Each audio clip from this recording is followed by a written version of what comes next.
here with Anthony Megali of Terre Haute Brewing Company. It's a fantastic opportunity to sit down and welcome in 2022 financial views with local brews, man. So thanks for having me, man. Cheers. Appreciate Thanks it. for having me. Fantastic. I was going to do the hit on the bar for the old... Well, you guys have such a rich history in Indiana, going back many, many years through various different iterations, I would say. For those that may be unfamiliar with Terre Haute Brewing Company, what's kind of the origin story of this great brand? So the original brewery started in 1837, so a long time ago. And obviously, like you said, it went through iterations. They shut down for Prohibition and came back up, and then I think they shut down for good in the 70s. And then in 2015, two local guys who had kind of revitalized this area and started some other businesses decided to buy one of the original buildings, one of the original Terre Haute Brewing Company buildings, which is the one that we're in right now. This was a woodworking shop, and they decided to renovate it and revitalize Terre Haute Brewing Company and bring it back. So 2016, they opened their doors, and then I started in 2019. So yeah, that's kind of, in a nutshell, Terre Haute Brewing Company. So the original brewery was actually across the street. Okay. It's been since torn down, and there's a CVS there now, but this whole block, there's a lot of original buildings. So, the building next to Maugers is an original building, and then Stables was actually the Stables, and then down the road there's the bottling facility that was tied to the brewery. So it was really big. We're talking around the turn of the century, this was one of the, it was third, fourth largest brewery in the United States. So they were putting out like over 1 million barrels a year. It's crazy. In the 30s and 40s, and it was just a massive operation. Gotcha. And it's a huge part of Terre Haute's history, so it's really cool.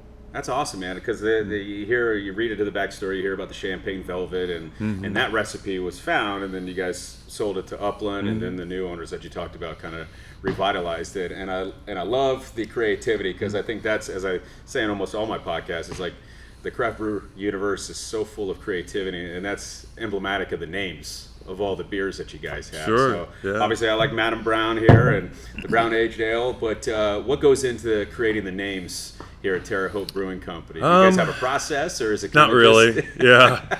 No, I think process makes it to where it's that kind of, then it's not creative, right? Like it kind of has to come naturally. So, like with Citrogenesis, that was the first beer that I made whenever I came on here.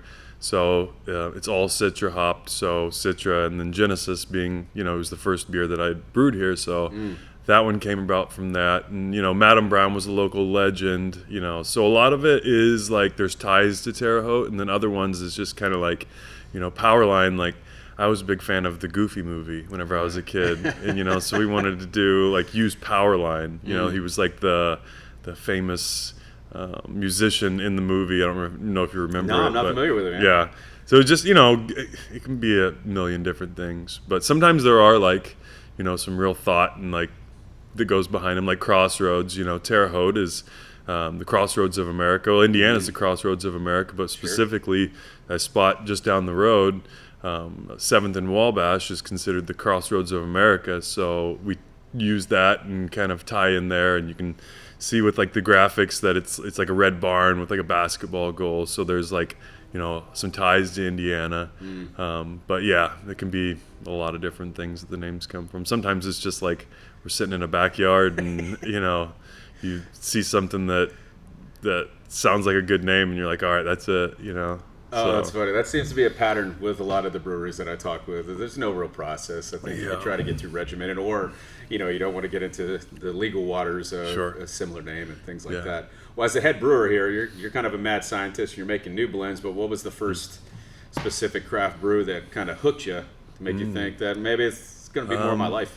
So, years ago, I really loved Samuel Smith, the oatmeal was oatmeal stout that they did I really loved that way back when. Newcastle, I used to drink a lot of that. And so, I was first drinking like European beers and not drinking, Miller Lite or Busch Light that kind of turned me around there. But I think the first beer that like inspired me to do something with craft beer was probably like, 10 years later drinking like Zombie Dust and Gumball Head, and Three Floyds being one of the inspirations for me. I really loved their beer, and so that kind of got me into home brewing. I was like, man, I'd love to brew something like that, but yeah, so definitely some Indiana breweries and a lot of European breweries and, craft breweries across the country. Pale Ale, Sierra Nevada Pale Ale, that was kind of the quintessential like craft beer back in the day, Right. So definitely had some influence there. Mine was Fat Tire. Yeah, Fat Tire when I was in college, and then obviously you mentioned Newcastle. That was some of my British friends used to call it Nuki Brown, but that was obviously I still love brown lagers. So Newcastle, but not too good on the waistline if you did all the Newcastle back in the day. But that's great. When you guys reopened this place, is there any of the current breweries throughout the state that kind of inspired you, or because of the rich history of this place, you just want to kind of get back to the ethos of kind of the original idea? I think so. I mean, for sure, there were some breweries that that the owners had kind of looked at as a model. Like they have big plans for Terre Haute Brewing Company. I mean, we're a brewery in a tap room right now, but the long-term goals are to produce a lot of beer and hopefully, make it a production brewery one day. So, I mean, surely like Sun King, Upland were some models that they were looking at, but definitely like making it its own thing and embracing the history of it. We feel like we have something special and very Indiana to share with people. So, a little bit of both. Gotcha. Now, you said you started as a home brewer, and obviously the taps that make up Terre Haute are all your successes, right? So coming from a home brewing background, it's got to be a funny story, because I asked everybody this, is through trial and error. We always want to highlight the successes, but there's a lot of great things that can come from failure. Was there any specific recipe you tried, Anthony, that just came out, it sounded good on paper, but in all reality just came out dead on arrival, or maybe it was a brainchild of something else? Yeah, I mean, for sure there were, as you're home brewing, like there's lots of times whenever you like make something, actually a brown ale one time, it was probably one of the original versions of Madam Brown, but I remember a brown ale, like, really thinking like, oh, I'm going to make something that's going to be like different than other brown ales, and like, putting like a lot of brown malt in it, and it coming out like kind of almost smoky. It was like so much brown malt, things like that. I mean, not really like anything that was like terrible, but just It was funny. I was talking with Mashcraft, and he came up with a bacon beer, but he couldn't render the fat, so it was just like, oh man, so it'd be kind of like a difficult one to try, but because bacon beer, gotta love that, man. I mean, so we'll blend and then do like weekly releases here in the tap room, where we're like taking a base of Madam, or we're taking a base of Citrogenesis, and we're adding fruit to it, or we're adding chocolate, or whatever, whatever. So we were doing that 2 times a week, and there definitely have been some that like were really great, and then there's been some that were like, whoa, that's bad. And I think one time we did this like mint chocolate chip velvet one time, and used like some mint chocolate chip syrup, and it was just like, in theory it was going to be really good, and then in execution it was just like really sweet from the syrup, and it did taste like mint, but it was like so sickly sweet that like nobody would drink it, and it had this like almost blue color to it, from the syrup. It was bad. But then, I've also made some where I was like, oh, I'll just use like mint chocolate chips and put that in there, and they were like really good, so it's for sure like sometimes you just need to get out of your own way and like stick to the basics, know. We've also had some where we used like, cotton candy and things like that just did not turn out like you thought, like partially dissolved into the keg and then like gets clogged in the down spear, so it doesn't come out, and you just got this keg that's like gummed up and nasty. So yeah, there's definitely been some of those for sure. Do you foster an environment of kind of that mad scientist Oh, yeah, attitude of for tinkering sure. a little bit? I mean, how Yeah. many beers do you guys keep permanently on your taps compared to some of the seasonals that So you we have rotate? 5 beers that we'd run all year round. Okay. And then we have probably 6 more that come back every year seasonally, and then we'll do a seasonal. So we'll do like one seasonal per season, and we'll have rotating IPAs. And last year we did a sour series. So yeah, there's a lot of stuff that's coming through. I think at any given time we've probably got like 12 to 15 beers on tap. Gotcha. Do you see a lot of inroads into the sours? Do you guys you'll expand on that? Or I don't know. I keep think more rotator. I think right now we'll probably kind of put those on the back burner because we're really trying to focus on production right now. And the sours, although they're really fun, they take a lot of time to do. Yeah. And there's so many out there right now that, the fruit's becoming really hard to get and not predictable of what you can get and when you get. So you come out with this, idea that you're going to do this sour and this sour and this sour, and you make labels and put all this work into it, and then it's July and you'd planned in January to do this sour, and they're just like there's no black currant to be found because everyone's using fruit to make smoothie sours and do all this stuff in beer, that the availability is really tough, So I don't know. I mean, I won't say that we'll never do sours again. We certainly will continue to do them on tap here. We'll do like a couple kegs here and there, but doing in cans, I don't know if we'll do that right away. Gotcha. It's I think this past year and a half rather now. We all keep thinking we're going to come out of this thing, and we keep circling back to this. Right. We're just becoming more and more numb to it. At the end of the day, we got to learn to live with it, man. Because I Yeah. think we can't have it be this much of a disruption in life. I mean, Sure. coming out of that, did you guys have a lot of supply chain kind of issues? Oh yeah. Considering? Oh yeah. I mean, just like everybody, our situation was not ideal. Like we were doing probably 80% of our business in-house pre-COVID, and then we were having, we have a huge event space, and we were doing just monster events and had a huge staff. And after COVID, a lot of people didn't want to go back to work, and a lot of people had moved on to other fields and other jobs. So it was really tough getting, people coming back. And so we've had to, and then you just couldn't do those events. You couldn't do large, like 400 person events. So Right. like that wasn't even a thing. So what we did was we focused on distribution at that point. Like pre-COVID, we were doing 20% of our business through distribution, and it was just in Terre Haute and a couple places in Indianapolis and a couple places in Bloomington. So when we came back up, it was like, all right, we're going to have to focus on distribution, and it basically flip-flopped our model. Now 80% was going through distro, 20% was going through in-house. So that became a huge part of our business model, and we've been doing that for 2 years now, and really successful at it. Actually, I mean, we're doing deliveries now 5 days a week, and we go all over Indianapolis, all over 465 the Loop, and so everywhere around there, and then Bloomington, everywhere in Bloomington, Lafayette, Evansville, New Albany, and going up to Marion and Muncie and places like that as well. So, and everywhere along the way.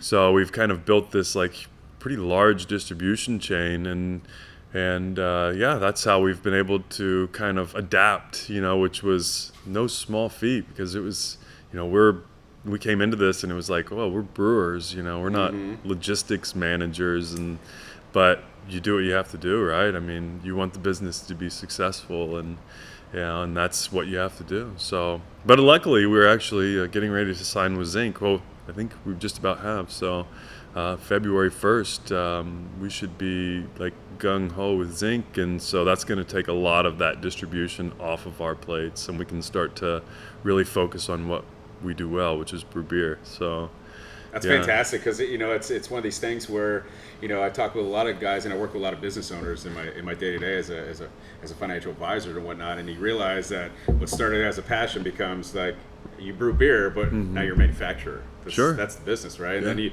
a lot of guys have seen like the canning operations, like it just explode in this. Are you guys canning your own stuff here, or are you using a secondary place for it? Or? Yeah, we're using a mobile canner. Yeah. So we go with iCan, or not iCan. We go through Ironheart. Yeah. They're out of, I think they're, I don't know where they're out of, but they're everywhere. You know, it's a big company. But yeah, we go through them and they just roll everything in. We can in one day, and then they're moving on to the next one. So it's pretty nice for right now, at least. Yeah. I think, you know, we've got plans to expand in this building. And that's gonna take some of the event space that's not being used and turn it into brewing space. So once we do that, you know, that's when we could look at having a canning line. But for right now, like, you know, the brewery's just maxed out right now. There's no extra space. So yeah, it's ideal for us so that we can utilize the space that we have for brewing. So. Yeah, I mean, it's interesting to see how everybody's navigated this. It's like you grow, you adapt, or you kind of get stagnant, right? So Right. it's like that. I think that's what everybody can look back on. 20 going into 21 is that it's a pivot year. I don't think there's anybody that I've talked to that was just like, yeah, when we came back up, everything was back to normal. Yeah. Like, most people have had to change some part of their business Right. due to this, you know, or they just, you know, kind of took the hit for a while and were able to sustain it and come back. You know, there has been some of those, but, you know, that's no better. That's rough. So. Yeah, you mentioned that you guys have the event space and you're maybe going to limit that now, but you know, as far as you guys having you're so entrenched in this community, what does that term community mean to you guys here at Terre Haute? I mean, obviously the event space was big, but now that's kind of, you're looking at some different angles, how to use that space more, you know, akin to what your business model is. But what does that term mean to you guys here at Terre Haute? Yeah, I mean, community is everything for us. Like, you know, Terre Haute, this is our backyard, and we have really great relationships with a lot of the on-premise places. And I think that's where, to me, community is like, you know, the events that are going on around here and how we can incorporate ourselves into those and be a part of that kind of growing craft beer area around here. There's a festival that's coming to town April 30th. And that's going to be it's going to happen right out here on 9th Street. So it's going to be between here and Afterburner. I don't know if you've heard of Afterburner. I'm not familiar with them, no. Okay, that's a brewery that is getting ready to open right down the street from us. Fantastic. They are all veteran-owned brewery, and they're friends of mine. They were home brewers back in the day, so we used to compete and, you know, share beers all the time, and we're still really good friends. And so there's going to be this festival, so it's going to be over here. I think there's probably like 15, 20 breweries that have signed up for it right now, and should be a lot of fun. But to me, that's community. It's like building relationships with, you know, vendor or, you know, on-premise places around here that go past just like, hey, do you want a keg? You know, we do a lot of special things with some of them. We'll do like special beers with them and make special labels. And I think that's the really cool part about craft beer is that it does kind of transcend just like, you know, we have a product and you want to buy it, you know? So, yeah. One of my favorite quotes, relationships transcend transactions, man. And that's great. Do you work with a lot of food vendors and some different stout ideas or anything like that? Like when you guys kind of think about some of these, you know, crazy blends or things that you want to do you use local purveyors to have them match up? Oh yeah, for sure. You mean like using some of their ingredients and things like for sure. We used to use Rex Coffee solely, and that's a great roaster. That's a part of Clabber Girl, and I think that they're still around. I know that Clabber Girl got bought. And so there was like some contention of whether or not Rex was going to stay around, but I'm pretty sure that they are still in business. But yeah, we've worked with them a lot, and we do an all local beer every fall called Sticky Green. I don't know if you've heard of that one or not, but that's a double IPA that we do, and so we'll use Terre Haute honey. So it uses about like 264 pounds of honey. Oh, wow. So it's a really big beer. It's like 10.5%, and we use local hops and local grain. We get that from Sugar Creek. So for sure, I mean, you try and use as much local product as you can. Now you've seen coming in at the timing that you did, coming from a home brewer to the different iterations in what Terre Haute is today. Is being a head brewer at a large scale operation, is it different than you thought it was? going in from having a home brewing mindset? Yeah, for sure. Yeah, whenever I came in, I thought, well, I can make good beer. I've been winning awards, so this will, just make good beer and people will buy it. And certainly, like, if you make good beer, people will buy it. But I've learned that, like, there's just so much more to the beer industry than just making beer. Like, you have to be able to make good beer. That's a big piece of the puzzle. But marketing and planning and all these other, like, key components play such a huge role that, that you don't even think about it from a home brew standpoint. People say, like, oh, marketing is probably just as important as making good beer. And you're like, whatever. Like, but then you get into it and you realize that, like, that marketing has to be really good and on point, like, at least for our business model. Sure. We're like, we have a 20-barrel brew house, and you're not going to be able to sell 20 barrels of beer in your tap room. So we're built to distribute, right. At least into, around us.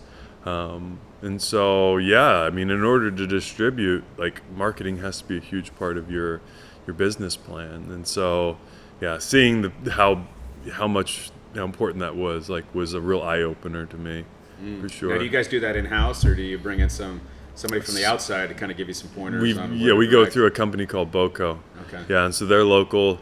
They're both from the area, and they do a really good job. Have they brought any harebrained ideas where you guys were just like, I don't know about that one? I don't know, not really. Okay. No. Kind of give them that They've idea and they run with it. They have a pretty good idea of what's going to be successful and what's not.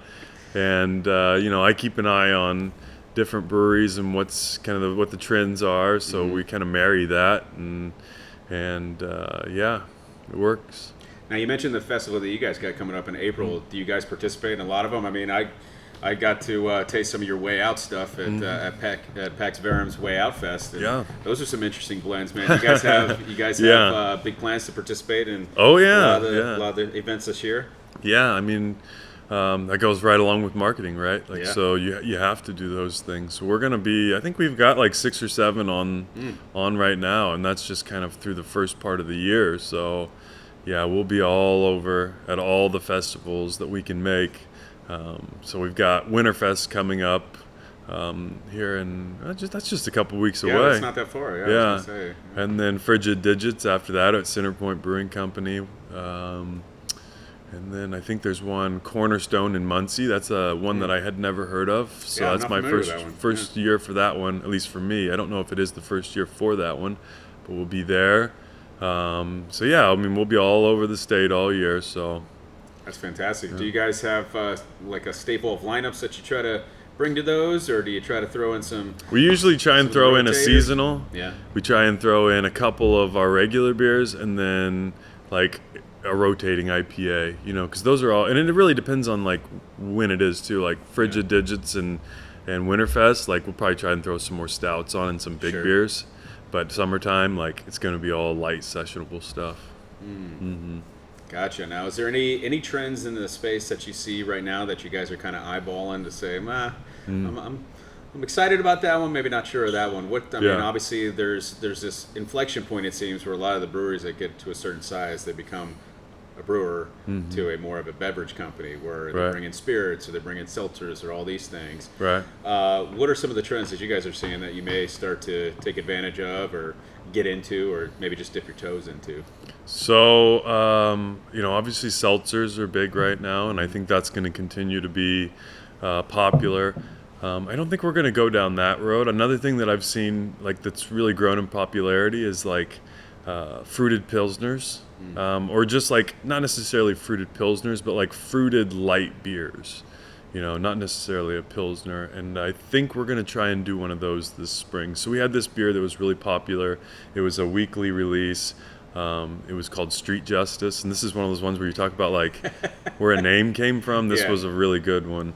We were like sitting around a fire, myself and my assistant brewers and like we're burning a bunch of just like sticks and stuff in his backyard, and we kind of, we got low on sticks, and it was like, dang, we're gonna have to like scavenge. So I go out to like his alley, and he lives in kind of a rough part of town, and I go out in the alley and I pick up this stick, and I'm like, what the heck is this? And it was like like a little mini baseball bat, and it was like a beating stick, and it said "Street Justice" on the side of it. And I was like, "Whoa!"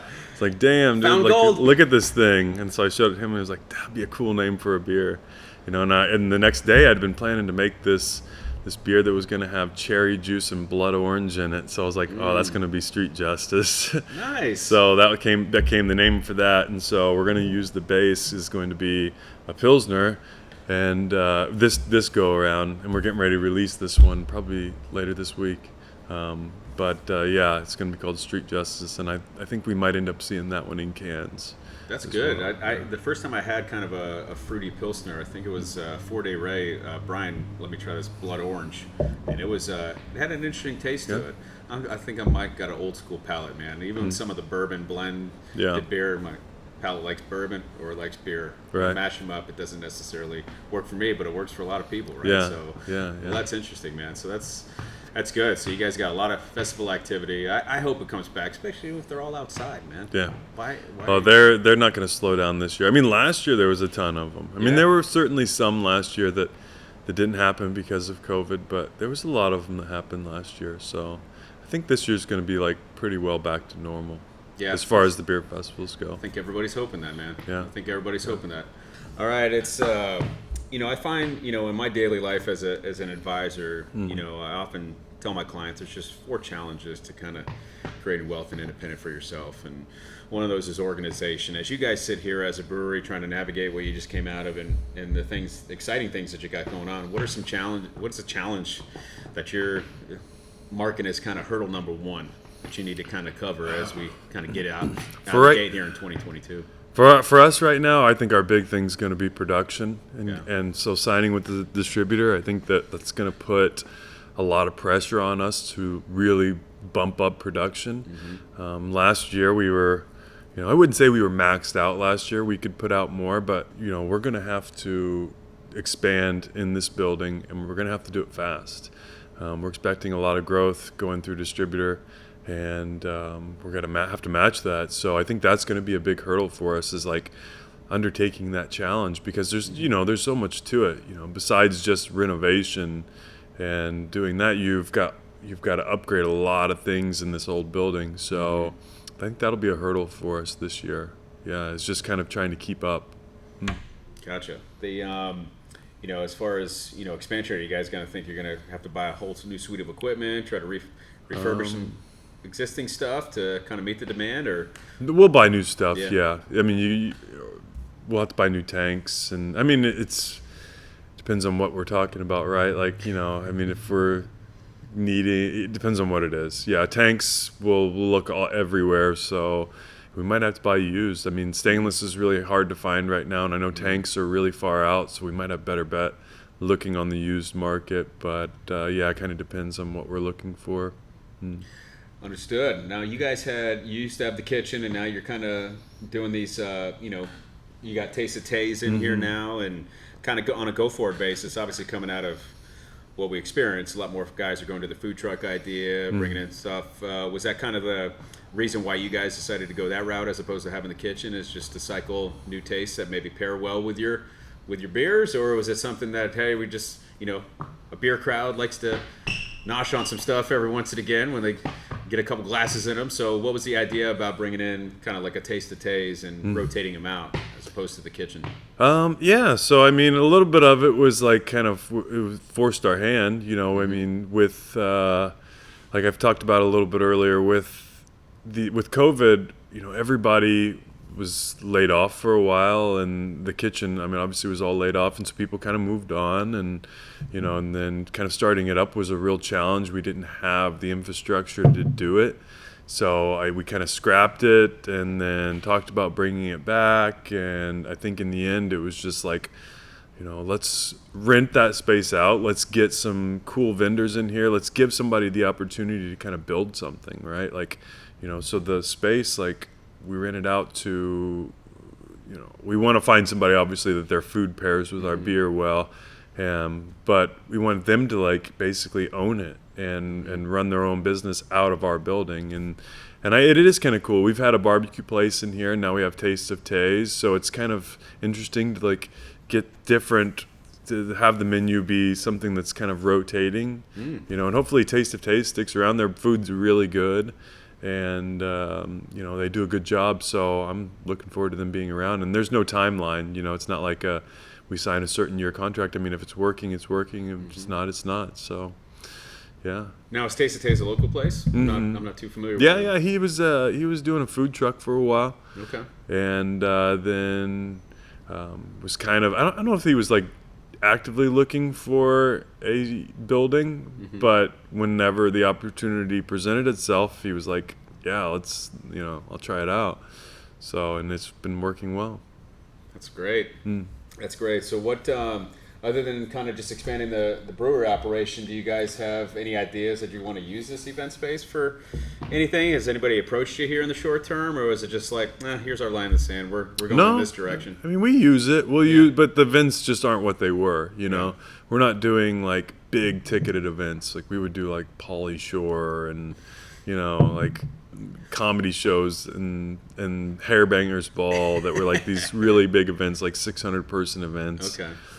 And it was just like, you know, it takes a lot of people to man something like that. And you have a lot of people in a tight space. That was a big thing too.